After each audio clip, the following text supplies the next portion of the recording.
Today on Pro Mindset, we got a Chicago Bear on today. We got Sterling Weatherford, number 50 on the defense. Sterling, welcome to Pro Mindset today. Thank you. Thank you for having me. All right, Sterling. We don't go way back, but you got a connection to our family. Share with everybody your journey as it goes to the NFL, being a rookie last year, and how we got connected. Yeah. So kind of a bizarre, pretty funny story. So after my fifth year in Miami, Ohio, I actually played safety. And going through the combine and all the, the off-season training to get to the NFL, they told me that I was going to play linebacker.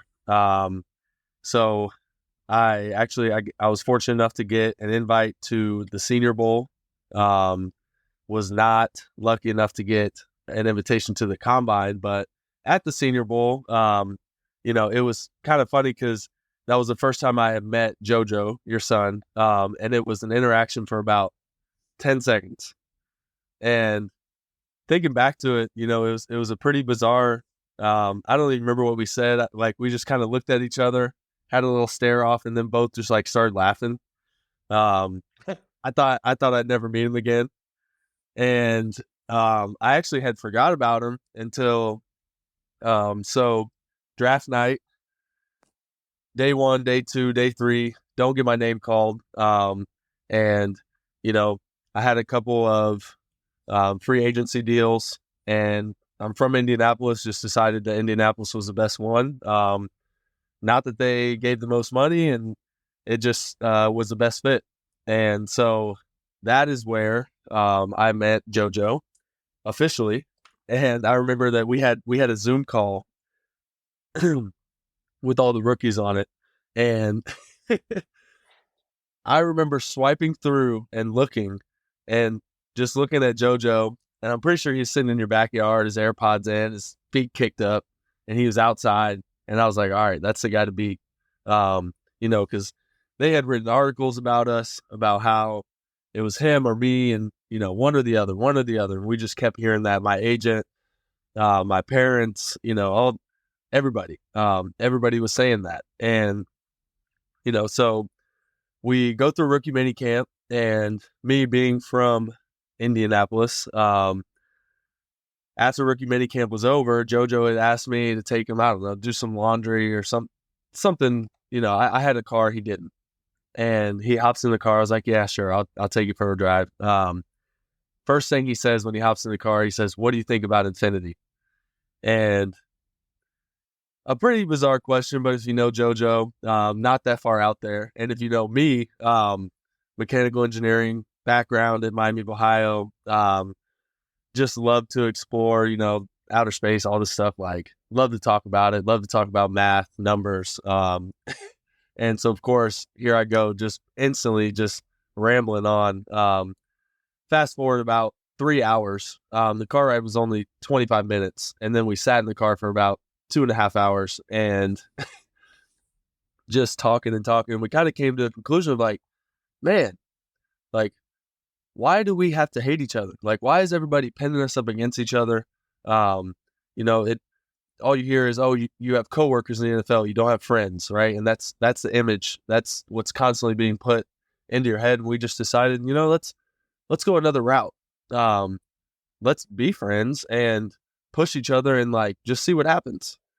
And I think, last time we had talked, you had mentioned it. I don't think that either of us would have made the team if we didn't make that decision in that moment. Going through the rest of OTAs, going into camp, like, every single day, we were just pushing each other. We roomed together in camp, and we just kind of clicked it off. And by the end of the camp, like, it was a weird feeling because it was 10:28. We're playing ping pong in the locker room. I mean, him and I, very similar and very different, all in the same. One way that we're very similar is competitiveness. And so, of course, ping pong, all these, throwing cornhole, golf, like, you name it. It doesn't matter. I'm the youngest of 4. Like, all my siblings play basketball in college. If somebody challenges me, like, I'm stepping up to the plate. I'm excited for it. I'm trying to win. And so the story goes from me, of course. I think JoJo would agree, but I got the best of him in ping pong. And I was the guy to beat in the locker room. But anyways, we're playing at 10:28. Final cuts are at 10:30, and we set down the ping pong battles. I grab my bag, grab my stuff, look at my phone. I have a couple missed calls. I'm like, huh, I wonder. I pick up. I'm like, all right, I'm gonna take this call as I'm walking out to the team room. Next thing you know, it's a scout, the one that we call the Grim Reaper. And he says, hey, like, we're gonna take you down. Have talk with Ballard. And just in that moment, I was like, dang, I just got cut. Talked to the head coach, talked to Ballard, talked to position coach. But thankfully, I got to have a moment with JoJo, like, hey man, like, congrats, you did it. And like, I don't know what my future is, but I'm thankful for this time. And we had linked up later that day. And, for him, it was weird because we kind of developed this dream together of like, damn, yeah, we're both like, we're going to beat the odds. We're both going to make the team, like having that mindset. We're going to compete against each other, and just have a ball. And we did that. But for him, it was like, his dream just came true. He's an Indianapolis Colt. He made the team, and I had got cut.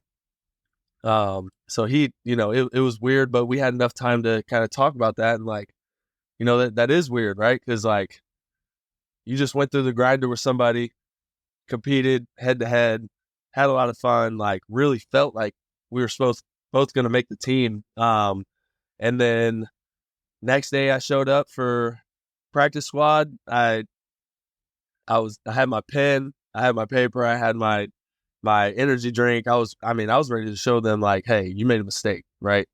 You cut me, you shouldn't have. And I had no clue what waivers was at the time. I'm just sitting there, right, in the cafeteria, ready to go to practice. And then next thing you know, I just got a text from the assistant position coach, Cato June. Used to play for the Colts, and he goes, hey, good luck in Chicago. My agent hadn't texted me yet. The coaches, nothing. I'm like, I'm confused. I'm like, what's going on here? And I just like got up and I walked back to the back room and I started talking to him. He's like, yeah, man, you just got picked up by the Bears. Like, got picked up off of waivers. Congrats, like have fun in Chicago. And, that was kind of my welcome to the NFL moment of just a dream. You put so much into it, get cut. Oh my goodness, what am I going to do? And then picked up like a Sims in the Sims game and just dropped in Chicago. I didn't know the coaches. I didn't know my teammates. And they were like, hey, you're starting this week on kickoff, all 4 phases. And I was like, holy crap. So yeah, that's kind of was my transition, from the Colts to the Bears. And then I was active all year, played, in I think 16 games. I had missed a couple, there at the end, but I mean, it was a blast. I think that, God definitely placed me in Indianapolis for a reason. We got to do fall camp 15 minutes from where I grew up. So my high school coaches, teachers, like, it was very special. And I tell this to a lot of people, like, Indiana is a basketball state. It's not like Ohio or Texas or Florida or anywhere in the South. And particularly in my school, we had 150 kids in my grade. And I think that there were maybe 6 Division I athletes in 8 years that came out. Wow. One of them was me. One of them was my brother. One of them was my sister. One of them was my sister-in-law. And I'm like, so definitely just as far as odds go. And the fact that, I chose to go in football and then went to a MAC school and even had an opportunity, right? I just looked at all of that as, just so blessed. And then being able to put on a Colts jersey, being from Indianapolis was super special. And then being in Chicago was perfect. I mean, it was close enough that my parents got to come to every game, every home game, and far enough away that I didn't have to deal with a lot of distractions and a lot of like the Pandora's box was never opened up for me, so to speak. And so, Hey, yeah. Sterling, let me stop you right there. Okay. So I want to go back in your description of what your journey's been to that point in time when you guys decided to become like buddies, homeboys, and decided to pull for each other and compete with each other, trying to show the Colts that you both deserve the team.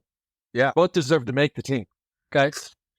And then to that moment when you're playing ping pong and you finish up and you find out you got cut, I get a call from JoJo later that day after the team meeting. Like, he was like, his puppy died. Yeah. Dude, what's wrong? He's like, Sterling got cut. I'm like, this is a business. I mean, it's a nasty business. I said, you don't take care of your job, he's going to be on the practice squad. If he doesn't get claimed, he's going to take your job again. And so it's like, it's that kind of cutthroat stuff. And so I just did a calculation on my computer, on my phone. On that day, there's 1,184 guys. Maybe some get cut the day before, but in that final cuts, there's 1,184 players that have their dream potentially shattered. And there's only about 8% that get claimed. Yeah. So you were one of those guys that, Matt being from Indy, probably had connections at Indy, head coach with the Bears, was like, man, they're going to let him go. We're going to bring him in because you were very productive in the preseason. You had a lot of tackles. You were healthy. You showed out well. You played well in the defense. You played well on teams. So I wasn't surprised at all when you got claimed. Okay? Yeah, but I was definitely, I don't like to brag on myself, but definitely blessed to be in that position, right? I actually had 2 waivers put in for me. The Bears were obviously had the first pick, but the Saints also put a waiver in for me as well. And it allowed me to kind of take that mindset of, okay, like, I was at peace. I was at peace with it in a sense of I did everything I could. And my journey branches off from Indianapolis but it always started here. And, I think that when JoJo, right, he called you, we actually went to the hotel, Lydia and I, my wife, and we talked to JoJo and kind of came to the conclusion of like, yeah, like it sucks. But at the end of the day, like, we had that mindset. We chose to stick to that mindset. And it was almost a moment of like, why would we stop now? It's like we still have that opportunity to go play football. It looks different. We're not wearing the same uniform anymore. But it's still there. That still exists. That competitiveness still exists. We're calling each other every 2 or 3 weeks in the season. Oh, hey, how'd you do? How did this game go? What was this like? And we played a couple of the same teams last year, and so that relationship that we have still existed, even though we were in different physical locations on different teams. Absolutely. Well, one of the things I think surprises people is that even the best of the best play for multiple teams. Your very own Peyton Manning, they should, probably put more than one statue up in Indianapolis for him. He wins the Super Bowl with the Broncos. Yep. Tom Brady's the GOAT. He plays for 2 teams. LeBron, how many teams does LeBron play for? 1, 2, 3, and then back to the same team again. So he's bounced around. Kevin Durant's bounced around. So it's like, once you get to the professional level, you focus on your career, your job, your dream, and don't worry about who's signing the checks. Exactly. And I think that there's something to be said also, just right, like being able to pick up and play in a different city. I think that's something that, right, people don't really talk about. Obviously for LeBron and KD and guys like that, it's a much easier transition. But I felt like when I showed up to Chicago, like, I got to prove myself all over again. And that pressure actually helped me be able to go out and perform like, hey, yeah, like I did play well in the preseason, but it doesn't matter, right? And it was a real it got to show me, like, regardless of whether I would have made it to Indianapolis or not, what you do in the preseason doesn't matter. It helps you either make the team or not make the team, and then it's a fresh, clean slate week one, and it only matters what you do that week, and then the next week, and the next week. And so I think that definitely, I like to use it as my welcome to the NFL moment. And I got it before I ever played a snap, and I'm so thankful for that. Okay, Sterling. So let's go back to your roots. You've got a sister that played D1 basketball. You have a couple brothers that have played high-level hoops. Your dad was a coach, basketball coach. Kind of share with the audience your upbringing and your introduction to sports and the competition that you had, not just on the court, but in the driveway, and how your brothers, probably all, you and your sister too, but probably your brothers helped you become the player that you are today. Yeah, I think that my family is definitely a huge part in my story. Growing up, I got all these scars and stuff on my knees and elbows from playing on the gravel in the in the front yard, our little 8-foot goal. But I think that right, my oldest brother, he kind of, well, he obviously started the path for our family. Being from a small school, it doesn't take much, but going to play it after high school is a big thing. He played Division III. He played it at Rose Holman, was an engineer, and he had a lot of success there. And that kind of showed me, all right, it doesn't matter where you go play. If you're pursuing your dreams, you have success, like, go get it, right? Like, it's right there. And he had opportunities to go play overseas, but he also had an engineering degree from the best engineering school in the nation. So he said, well, I can go make just as much money and be at home, right? And start a family and all that stuff. My sister in high school, she was an Indiana All-Star. She's 4 years older than me. She went to Evansville. She was rookie, all team of the year, all conference, team of the year. And then decided to stop playing basketball altogether after a year. She couldn't stand her coach. She had some issues with the roommate. And then fast forward, she goes to Louisville, starts making money by hustling people at the YMCA, just playing basketball, and she's probably 5'5", 5'6", super scrappy, but can jump up and touch the backboard on a 10-foot goal. Like, she has that athleticism in her, and just a killer mindset. And that definitely, right, really sparked, okay, like, a little bit more pressure as far as from the school, like, all right, well, what are these next two going to do, right? Their success with basketball. And Grant, he's 2.5 years older than me, and he really had a lot of success through high school, was on the best AAU team in the nation, got an offer to go play at Purdue. And so, when we're younger, obviously we didn't know any of this, but that's a pretty good 2-on-2 in our driveway. And I was more of a late bloomer. I grew pretty tall, but I was always skinny and lanky and uncoordinated. And it kind of just taught me, all right, like, I have a brother who, Grant, he dunked the ball in 7th grade his first time, like, just stupid athletic, like, always had a lot of success through school and sports, and it put a lot of pressure on me, but in the same sense, it allowed me to create my own identity. I think that because it didn't matter, everybody looked at him like, oh crap, like, look what he can do, and he had a lot of success in football as well. But for me, I was always like, yeah, he's just my big brother, right? And I've lost to him a million times, and I'm not afraid to lose to him 1,000,001. But he's afraid to lose to me, right? Nobody wants their little brother to beat him.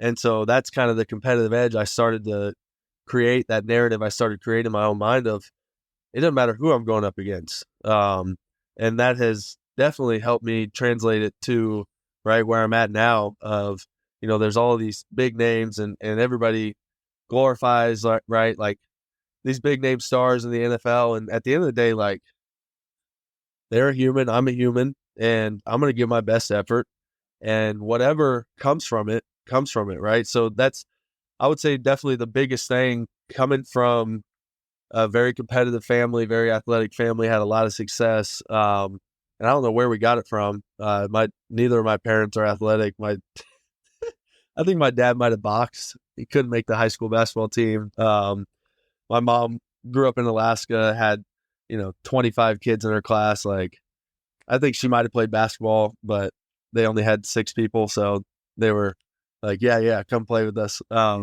So seemingly out of nowhere, but um, it definitely just taught me to never be scared to lose. And losing's part of it, right? Losing's part of the journey, and when you learn to lose first, really, then you start to learn, okay, what can I do better? All right, what advantages do I have, and what weaknesses am I approaching this with, right? How can I correct my weaknesses and thrive off of my strengths? And that's the NFL in a nutshell, right? You got to take your strengths and let them bloom and blossom, and then take your weaknesses and just continuously work on them, wipe them away, wipe them away, wipe them away until, right, you have this much weakness and you're constantly working on it, and everything else is just an exposed strength. Well, one thing about football that might be a little bit different than some of the other sports is football has such a negative bias. Coaches focus on what you didn't do well. Every time you watch game film, it's like, okay, let's break him down.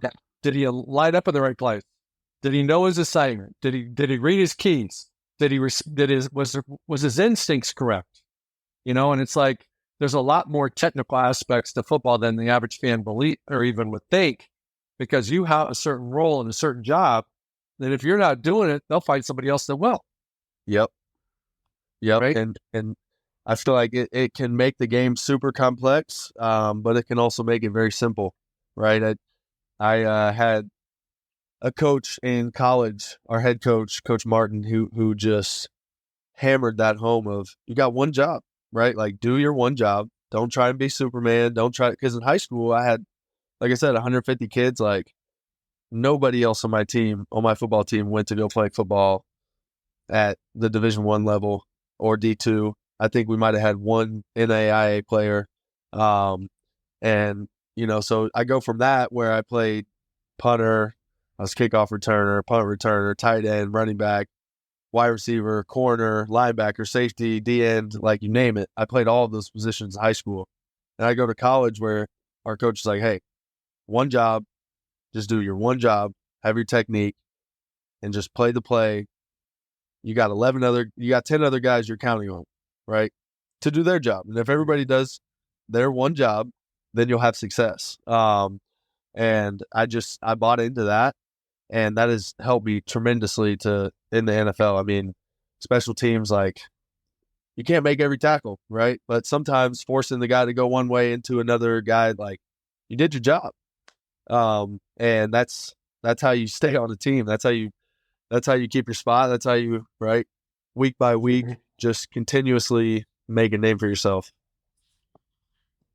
Okay, Sterling. So this is pro mindset. And pro mindset is really about a handful of things. One is doing your best in the biggest moments, doing your best when you're under pressure, doing something that has never been done before. You have to have a special mindset to do something that's never been done before. Doing something that people have told you can't do. You have a pro mindset. That's how you do it. You get past that hurdle. What's been the biggest hurdle for you in the NFL to overcome, and how have you overcome it in terms of the mental approach to the game?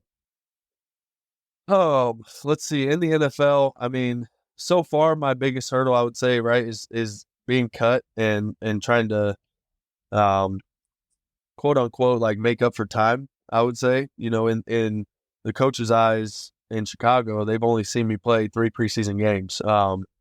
And it's worth mentioning, right, in college I played 5 years of safety. And so there's a lot of questions of, oh, can he play linebacker? Is he strong enough? Can he, right? All that stuff. And so I think that, it's something that I'm working through right now. I'm super excited to go to camp this year and be able to show these coaches, right, that I can play linebacker at a high level. I can do it over and over again, make the plays that come to me, and not try to go make every play, but just do my job, right? That same mindset, and I would say that, right, that's my biggest hurdle that I'm trying to overcome right now, is going from a special teams player to how can I get some linebacker reps? How can I play linebacker? How can I, right, prove all these people wrong that didn't think that I could play safety? They definitely didn't think I could play safety, and linebacker, definitely not. Um, they have me as, right, getting cut and never playing football again. So how can I, right, continue just to take those strides? And it's really just competing against myself. I feel like you said, it's a hyper critical game. Football is, and that can definitely lead into, right, your own thoughts of, dang, okay, like, being negative, and it's constantly a battle between me and myself, of how can I stay positive, and how can I just do my best and do better than I did last time, right? And if you're constantly improving, that's all coaches really want to see. They want to see you constantly improving. If you've hit your ceiling, then they're not super excited about that. Well, let's talk about that more specifically, Sterling. You're less than 2 weeks before you report to training camp. And this is year 2. First time you're going through training camp with this organization. You had an excellent team's rookie season. You were one of the primary contributors for teams. How can you prepare yourself, because it's you versus you? What is your plan? How are you going to mentally prepare yourself? What are your systems? What's your thought life to put yourself in a position so when you show up at training camp, you walk, talk, work, and most importantly, perform like a starting linebacker in the NFL? Yeah. I feel like the biggest and most important piece is you have to believe. My dad told me when I was younger, all the way through, right? He's still telling me today. He says, if you tell yourself you can't do something, you'll always be right. Now, that doesn't guarantee that if you tell yourself you can, then you'll always do it. But certainly the other way around. If I can't squat this, I can't, right, do this rep, then you'll never get it done. So the first step is believing that I can be a starting linebacker in the NFL. I read a book recently, in the past couple of years. It's called Atomic Habits. I'm sure you've heard of it. I've read it. And a lot of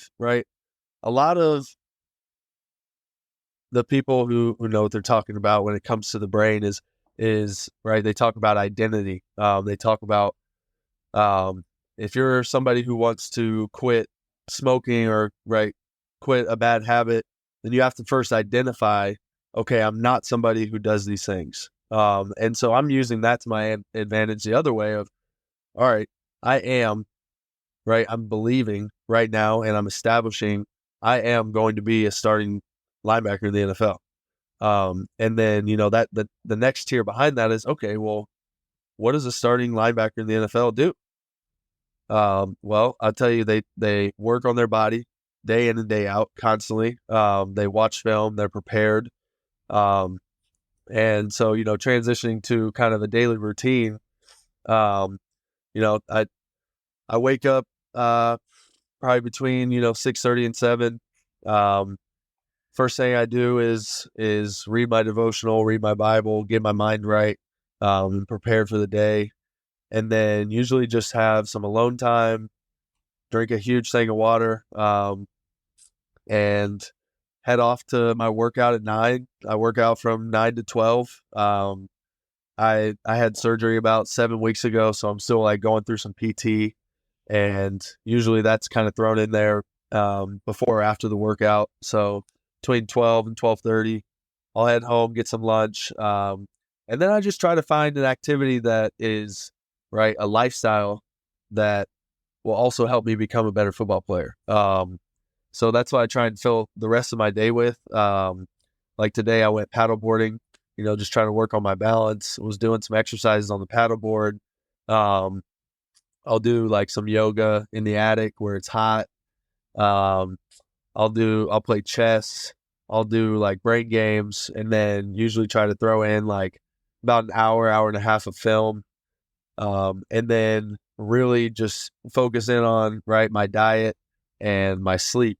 And I think that those two are the most important when it comes to right nutrition and sleep. When it comes to recovery and when it comes to like your body and mind. And I would say that that's like a general daily routine that I have picked up and I'm going through in these last couple weeks and now right the couple weeks going forward before camp.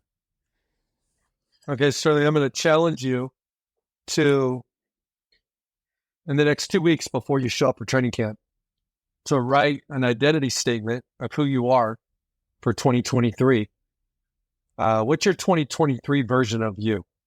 Yeah, You were all world in high school. You played every position. You played on both sides of the ball. You played in all three phases.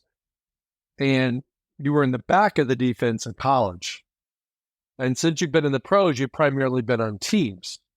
But you want to change that, and you want to be a player that's playing on defense, because everybody knows that when you become a bigger contributor, when your contract's up down the road, you're going to get more compensation and more security and all the things that go along with that. So I think the first step is to write down, who are you?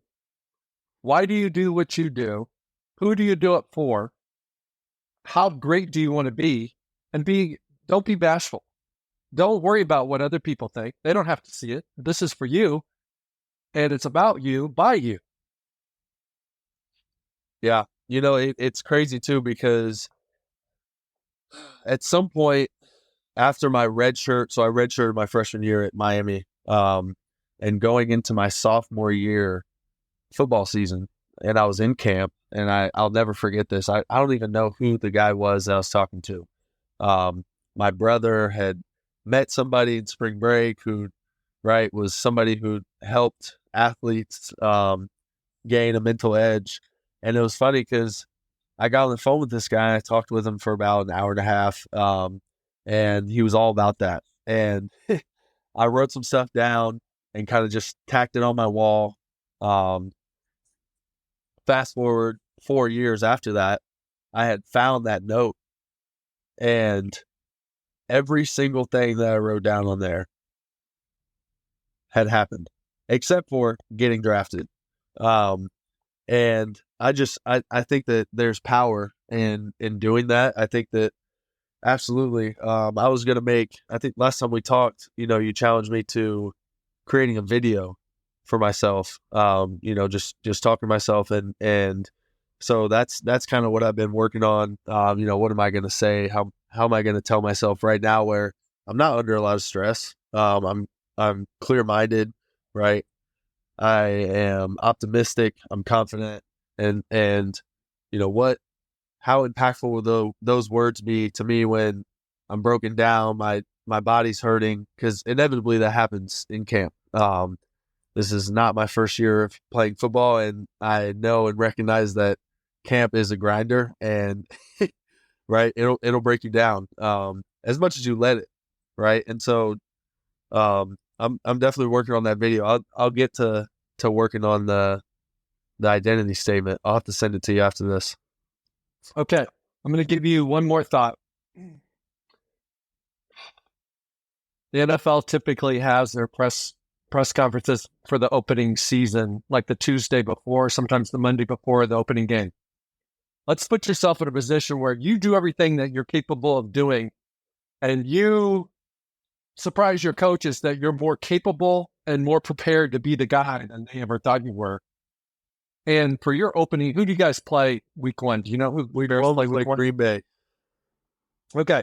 So big time divisional rival. Jordan Love's first start, basically having the keys to the car of the Green Bay Packers. Sterling Weatherford is one of the starting linebackers for the Chicago Bears for the opening day. And you're going to get these questions from the media like, Sterling, man, you just got picked up on waivers. All you did last year was play on teams. I want you to anticipate and answer every question you think the Chicago media is going to ask you before week one when you're the guy. Somebody's going to be the guy in your 90 guys. Somebody right now that the team doesn't expect to start is going to be the opening day starter. I don't know what position it's going to be. I don't know if it's going to be an offensive lineman. I don't know if it's going to be you. But if you can prepare for that media interview now, your brain subconsciously all through training camp will be working towards being the starter. Yeah. And it's like your dad said, it may not happen, but it won't happen if you don't. Yep. If you don't believe, it definitely won't.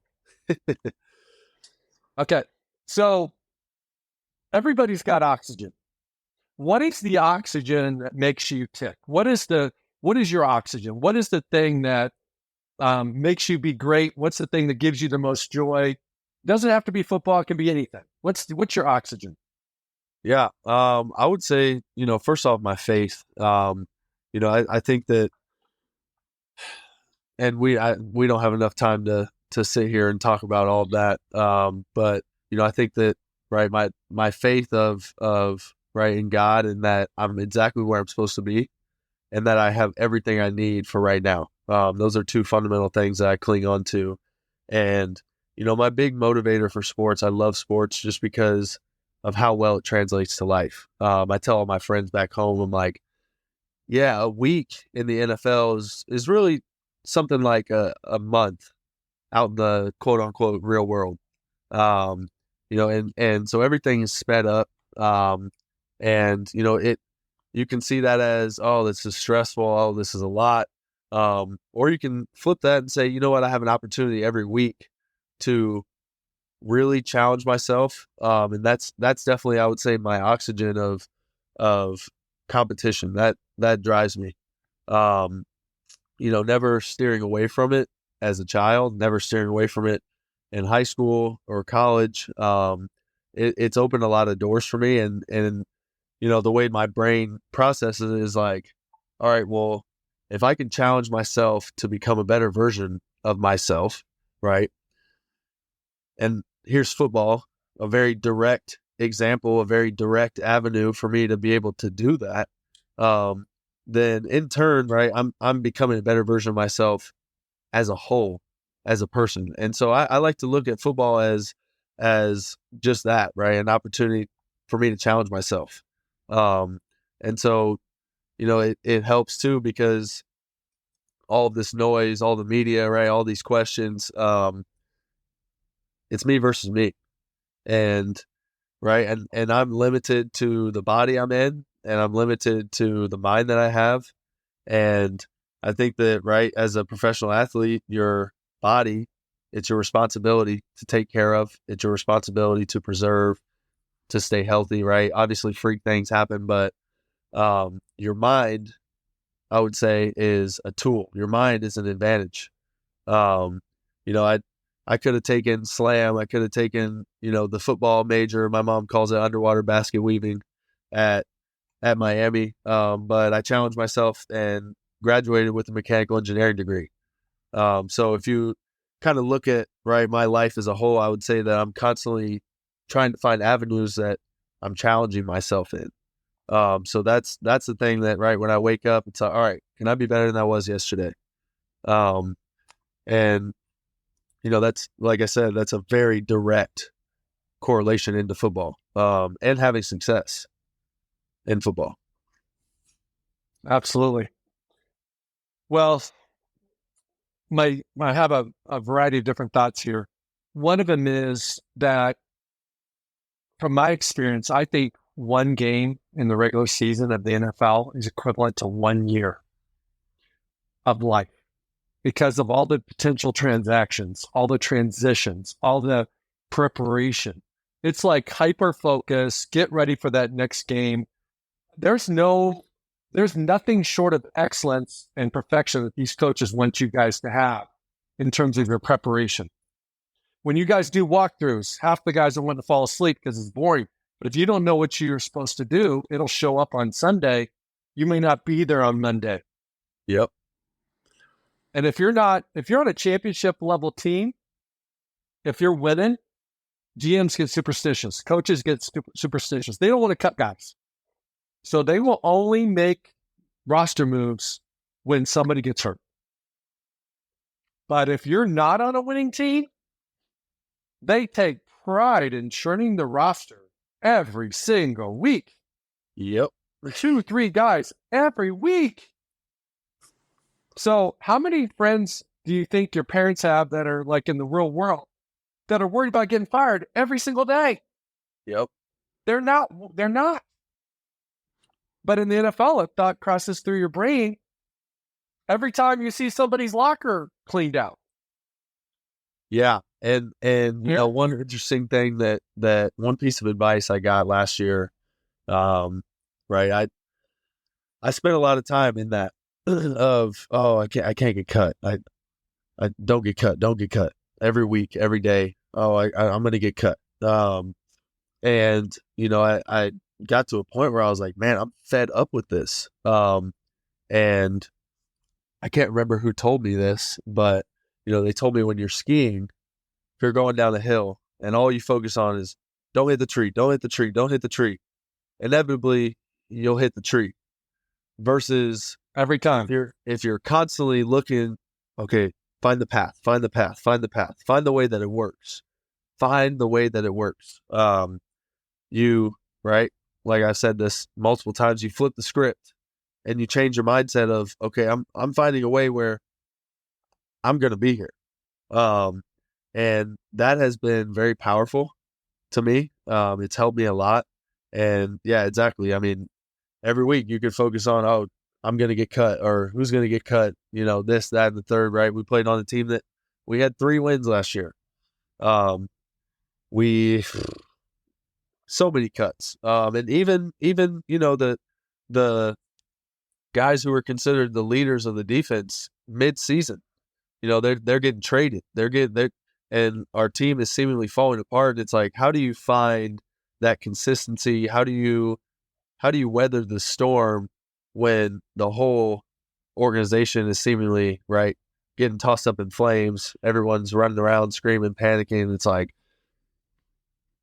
look for the path, right? Find a way through. Always believe that you can find a way through. One other thing, you're talking about snow skiing, right? The metaphor you're using is snow skiing. Yep. Okay, so what happens is when you go to the top of the mountain is you take a big look and then you see how steep it is. And your normal reaction is to lean back. And you don't have any control on your skis when you lean back. You have to lean forward. You have to lean into the hill. So not only do you have to find the path when it gets hard, you have to lean into it because the only way through it is through it, not around it. So I think the thing that I share with my clients and I'll tell anybody that'll listen that is in a hyper competitive environment like yours is that you are good enough. You're good enough. And if you don't think you are, they're not going to think you are. So you have to believe you're worthy, because if you don't, you'll die on the vine, then you'll be on the waiver wire. Yep. If you do your best because you believe you're the best and they don't think you are at that point in time, you'll thrive somewhere else. Exactly. Which is what you did last year. And that's the thing is the realization, right, with that piece of advice of see the path. I'm worried about getting cut. I'm worried about what's going to happen. And taking it back to my faith is like, okay, my biggest fear is getting cut and losing my job. And the irony of that is I already did, right? I already did in Indianapolis and I'm taken care of. And so it kind of was like a slap in the face of like, dude, like, where's your faith, right? Where's your faith at? You're sitting here just worried about things you can't control. And like, if they cut me, then they cut me like that. As long as I have done my best and am at peace with that, and I truly believe that this is an opportunity and where I'm supposed to be, then very strongly feel that I will be taken care of. And I wanted to share this too. Being mechanical engineering mindset, it's hard, right? Because I've found myself being one of two ways, right? Growing up, I didn't think about ball. My preparation was being free and just competing against the guy across from me. And there's something to be said about that. That's a very important piece. Um, I fell in love with football because I didn't know anything about it. I just went out there and played, scored touchdowns, and tackled the guy with the ball. Right, that was my high school career. When I got to college, this entire world was opened up to me about, okay, pre-snap alignments, body position, where I'm going to be on the field, what's my key, and the game shrunk into a bunch of little, tiny, small things. And so I've also been on the other flip side of the coin of being hyper, right, overthinking a lot of things. Analytical. And hyper analytical, yeah. And what I'm trying to, right, the groove I'm trying to build now is being in perfect balance of both of those things, right? When I'm not competing, every little thing, every tiny little step, every alignment, what can I look at? Right? What's my, like, when I'm squatting, what's my core like? How am I functionally moving? How am I watching film, right? All of these things can be analyzed under a microscope. But then when I'm playing, just letting all that go and trusting that I've put all of my energy and all of my effort into technique, pre-snap alignments, right? All of this stuff, like, that's already in my brain. It's already there. Now all I have to do, I don't have to think. I just got to go out there and compete against the guy across from me. And so one way I've been doing that is through golf. I'll go hit at the range and, try to critique my swing, try to turn a little bit, right? My foot placement, my core, and there's all a million details, and golf is perfect, right? It's you're competing against yourself. How do you rally back? How do you have the next shot? But I've been challenging myself to just focus on being fluid. When I go to swing and I'm playing, just be fluid and trust it. And I would definitely say that, right, that I haven't mastered it, and I don't think anybody's mastered it. I feel like it's always going to be an ebb and flow. But that's definitely something that I've been honing in on day in and day out of how can I be super analytical over here, and then it's time to compete. Go back to that childhood Sterling of, I don't care who's crossed the line for me. I'm going to whoop your ass. Like, that's what I believe. And here we go. I love it. Sterling, you just described there's three phases of pro mindset. The second phase and the third phase, you just described it. The second phase is your process. It's being in alignment with your purpose. It's being prepared for whatever you're going to do. It's practicing at game speed. It's visual. It's all that stuff that you can do before the competition. But then when you get in the competition, it's showing up with everything that you brought, everything you bring to the table. If you've done a lot of film work that week and you know what the other team's probably going to be doing in different formations and different personnel packages, just let it flow. Right. And when you get in the game, you got to drop into your heart and get out of your head so you can play like you're in the 7th grade again. Yep. I tell my clients and tell my kids, act like you're playing in the set backyard. Play, go back to 7th grade. You didn't have all these things you were thinking about.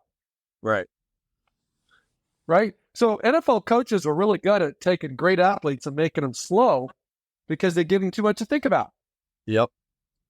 And then you'll hear, like, mid-season, the D coordinator will say something like, yeah, we just kind of dumbed down our defense, let our guys be athletes and let them play. Well, what do you effectively say there? We give them less to think about. So as a person, you have to do that yourself to yourself and have a standard that's better and higher than the coaches so that you can always be a step ahead of your coaches. Yep. Yeah, absolutely. And right, believing and having that bar and expectation that nobody's going to have a higher expectation for me than me. I think that's probably my pet peeve when I look at other people.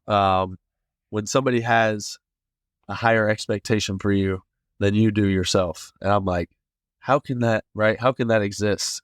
Like, where's your mind at? So that I would say, as far as being motivated by fear, a little bit, that would be my fear that I'm motivated by, of like, I'm not going to let somebody else have a higher expectation for me than me. Well, getting back to something else you said that's really, really appropriate in training camp is the concept of, instead of counting the reps, make your reps count. And what most players do is they go, well, I got 4 reps today. I got 7 yesterday. So I must be in the doghouse. They like somebody else better. Not understanding the bigger picture that coaches are just, you guys are pawns, especially during camp. They're putting you in different situations.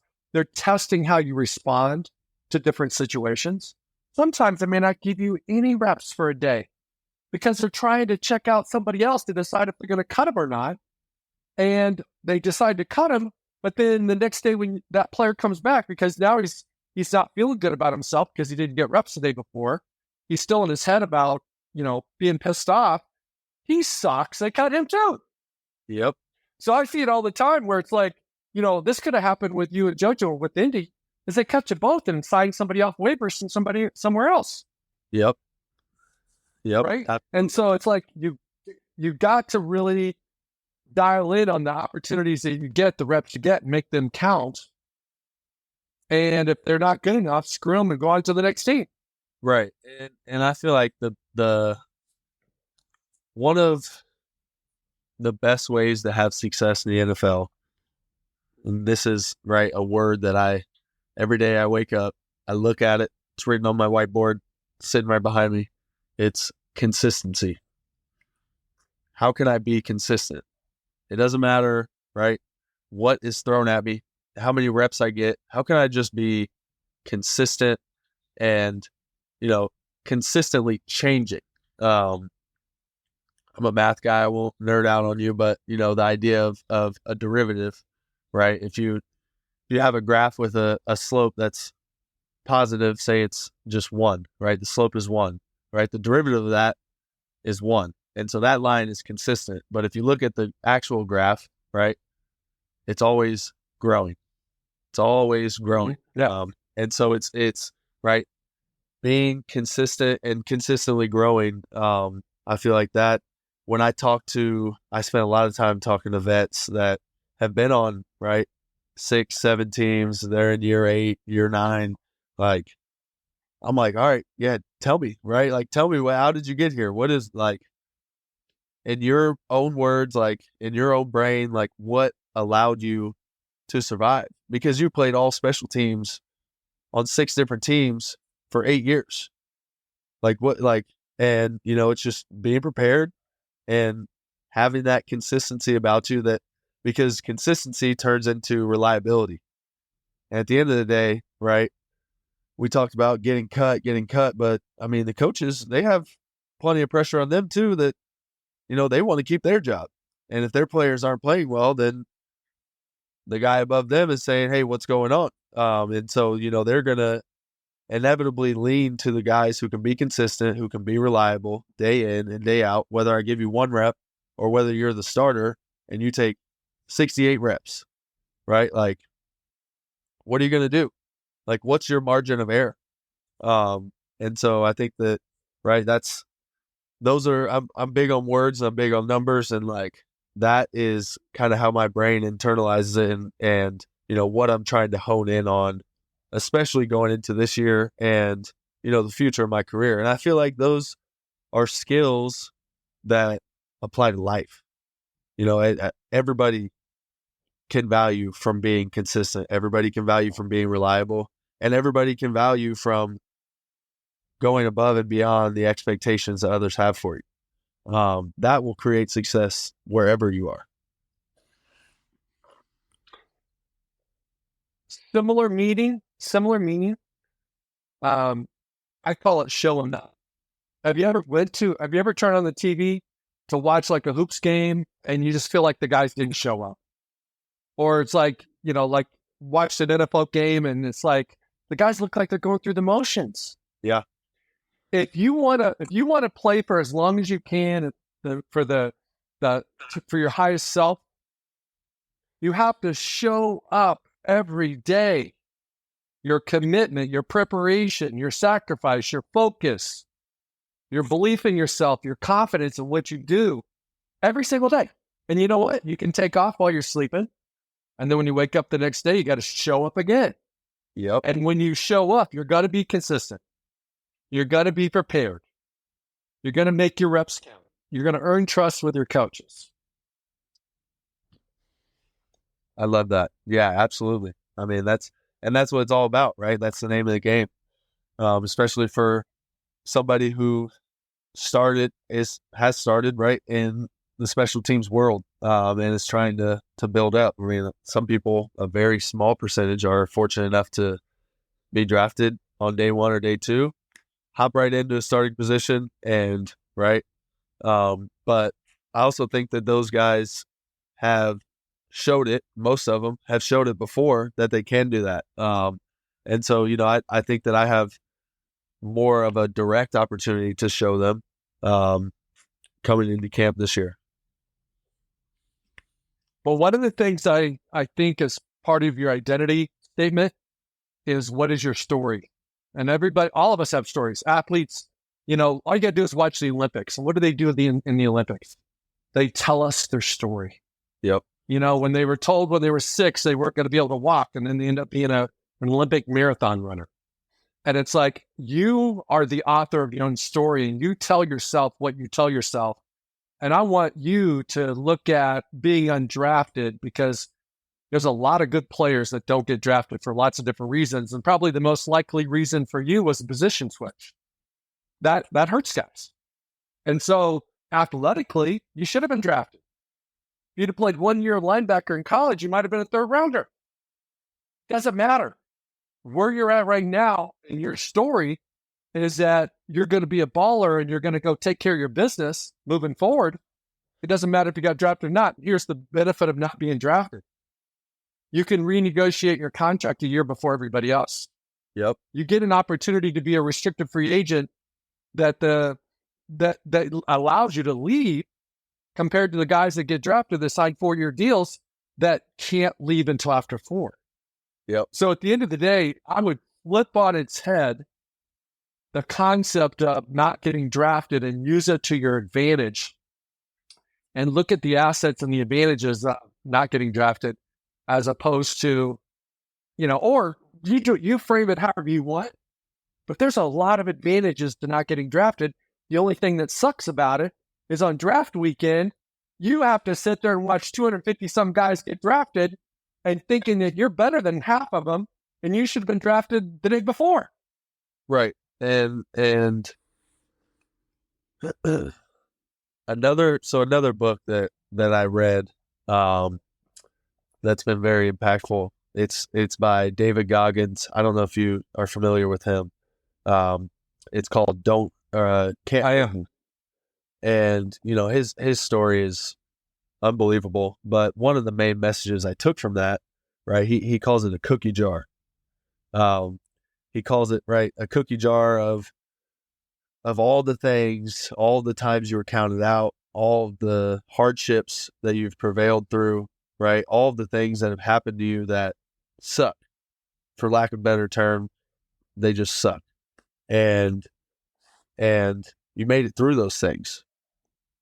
And so his whole mindset is that I am mentally stronger than you. Say you got drafted. I'm mentally stronger than you because I sat through that weekend with my whole family and watched every single name get called except for mine. Right? So now that's something I have in my tank. That's extra fuel. And it didn't cost me anything, right? I can tap into that whenever I need to. And there's a lot of instances like that in my life. And I just think that, right, I'm all about just finding ways to take things that are not necessarily an ideal situation in your life, or they don't have an ideal narrative, and changing the narrative to right being grateful and also being motivated to go forward. Because at the end of the day, right, time moves in one direction. And so the way I see it is you either stop where you are right now or you keep moving forward because you can't go back. Can't go backwards. And so just that motivation, like, all right, don't stop. Don't ever stop. Right. I've made it too far. I've went through too much crap. I put in too much work to A, be complacent of, okay, I played a year in the NFL, and B, have anybody tell me that I'm stopping right now, right? And setting that expectation for me. Sterling, I don't think there's any doubt that you're going to keep going. I don't think you're going to be stopping anytime soon. And I think that with the mindset that you have and the time I've gotten to know you and the fact that just the support system you have with your family, your lovely wife, you're going to have lots of success. So I want to thank you today for being on Pro Mindset. I want to wish you and the Bears a successful 23 season. And I want you to go into training camp. And I want you to be that dude. Somebody gets to be that dude. Yep. That shocks the whole team. That's like, we didn't expect that. Yep. And be that dude that, when the season starts, or maybe even better, when the season's over and you look back in your rearview mirror, holy smokes. Right. This is even better than I expected. Right. And constantly ask myself every day, why not me? Right. Why not me? Why not you? Yep. Amen, brother. Well, I appreciate you for having me on here. It was a blast. Thank you. I took a lot from things that you've shared with me. So I'll do my homework. I'll send it over to you. I want to thank you for tuning into Pro Mindset Podcast. If you enjoyed the listen, please leave a 5-star rating. If the message was a vibration you connected with, and you have any friends, family, or colleagues who would benefit, then please share this episode with them. You can follow Pro Mindset Podcast on the following social media platforms: Instagram and YouTube, Pro Mindset Podcast; Twitter and Facebook, Pro Mindset Pod; LinkedIn, Pro Mindset.